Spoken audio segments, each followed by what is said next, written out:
Hey friends, welcome to our first snow day in almost 15 years. We were not even supposed to get any sleet or anything. My kids were scheduled to go to school this morning, and we woke up to a major change in the forecast and have been so excited about all this snowfall. It's absolutely beautiful. My youngest son is 8, and he was running around outside saying, "This is the best day of my life." It was the cutest thing. The dog, our dog is actually from Iowa, and she just had the time of her life in all of this. Here you can see my son and I are headed out to Dixie Gas down the road to refill my mother-in-law's propane tanks. That's how she heats her camper, and she ran out first thing this morning. We had snow before we had sleet, so it started to sleet right as we were heading out to the gas place. In fact, I slid on the road just a little bit as I turned onto the highway. We made it back safely, and I decided to go ahead and use the Tang and Country Time lemonade from my pantry tour to mix up this instant Russian tea.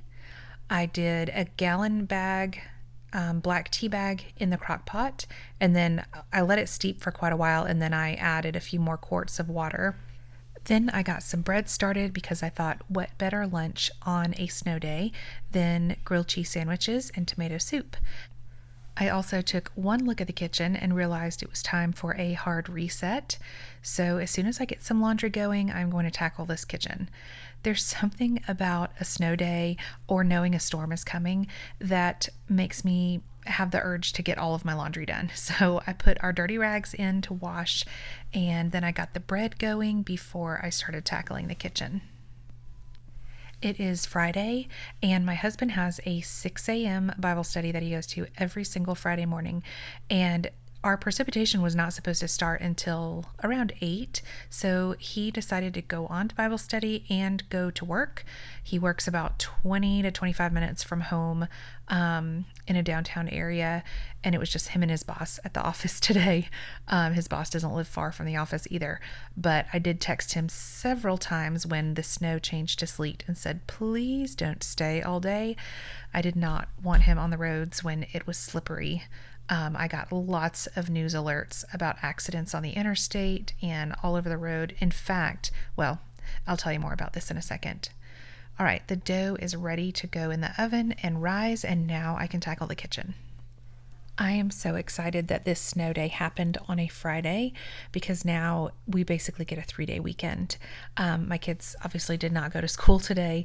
In fact, the county that their private school is in decided not to cancel school today. And I had another news alert on my phone a couple hours into the school day that said this county was sending kids home early, and I thought, what a mess. By that time, the roads were slick, and I knew that it could potentially be disastrous. Hopefully everybody made it home safely. Once I got the kitchen tidied, I decided to clean the pendant lights above my island. I don't think I have done these since my deep clean right before Thanksgiving, and they just get so greasy and dusty and slimy, and they really need to be done at least once a month, but I didn't do that. Thankfully, while I was cleaning the pendant lights, my husband got home from work. I think it was around 11 or 11:30, and I was so relieved that he made it home safely.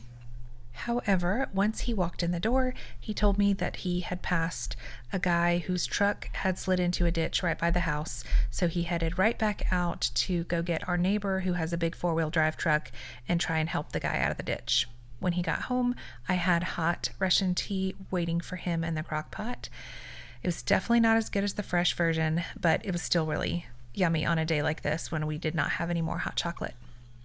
Next, I decided to get our tomato soup going. I pulled 2-gallon bags of tomatoes out of the freezer. These tomatoes are from our garden in 2023.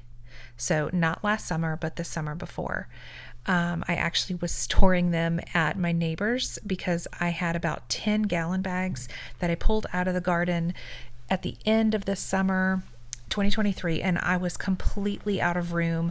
I was completely burnt out from preserving, and so she said, we have a huge freezer in our basement, just put them all in there and you can get them whenever you need them. So I did eventually get them, but they've been sitting in my freezer. They were actually in really great shape considering they've been in there for a year and a half.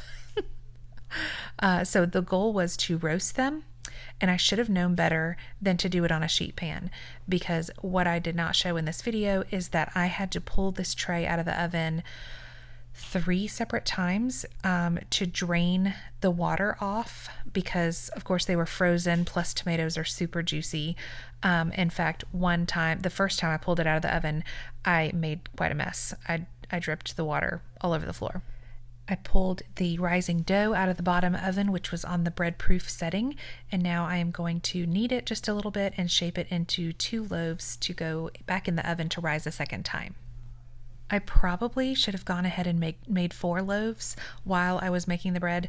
I mean, you might as well double something while you're already doing the work, because I have a feeling this bread is not going to last long. In fact, I would guess both loaves will be gone by the time we finish lunch. It's pretty hard to resist bread when it first comes out of the oven, and I've already got some soft butter set out, and it smells so good. We may even end up having some olive oil and balsamic vinegar. While the dough was rising a second time, I took some hot tea to my mother-in-law, who lives in the RV behind the house, and she loved that. It was the recipe she used when my husband was a child. Then I pulled the roasted tomatoes out of the oven. I probably should have drained more of the water and juices off, but I did not. Another thing that would have been so much easier on me is if I had simply used a knife while they were still frozen and cut the cores off. Doing it this way was ridiculous, and I probably ended up throwing away a fairly decent amount of the meat from the tomato, but they were still too hot to touch at this point, so I had to use my fork and knife. Eventually, between all of my multitasking, they did cool off enough to simply use my fingers, and I was able to finish off the last few, just kind of pinching the core out and using the knife to take off the rest of the meat. Then I put it in the Vitamix, and if you run something like a tomato, something with a lot of seed and skin and stuff in the Vitamix on high for a few minutes, then you end up with a nice, smooth, finished product. And that was my goal with this tomato soup. I will say this tomato soup ended up slightly thinner than I typically will make my tomato soup, and it had a very pronounced tomatoey flavor, which I guess sounds kind of funny considering it is tomato soup. But all of my kids noticed that this tomato soup tasted just a little bit different than I normally make. I did add some chicken stock that I had just made yesterday. I also added dried basil from basil that we grew in the garden a couple of years ago. I think I ended up adding about 3 tablespoons of sugar to cut the acidity of the tomatoes, and a little under 2 tablespoons of salt.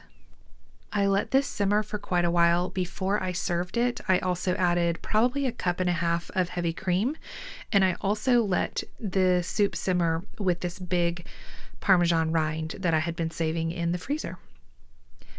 The dough has risen a second time, and it is time to move those loaves up to the top oven so they can bake. While the bread is baking, I go ahead and can up the chicken stock that I had done in the Instant Pot overnight. This is from the rotisserie chickens that I had gotten at Sam's, which I will show you in a video tomorrow. After using some for the tomato soup, I topped the rest of the jars off with water so I would have 5 whole quarts. The bread is done and ready to come out. It smells amazing, and everyone is getting pretty hungry. I think by the time the bread came out of the oven, it was like 1:30, maybe even closer to 2. And of course, now it has to sit on the cooling rack for a little while before we can cut them. Anytime I make fresh bread, whether it's loaves or rolls, I always like to brush or rub the top with either a stick of butter or melted butter. Today I did just take a cold stick of butter out of the fridge and rubbed the tops of the loaves with this. It just makes them softer and nice and buttery. I do use salted butter, so it's delicious. As predicted, my 17-year-old asked if I would do a plate with oil and balsamic vinegar.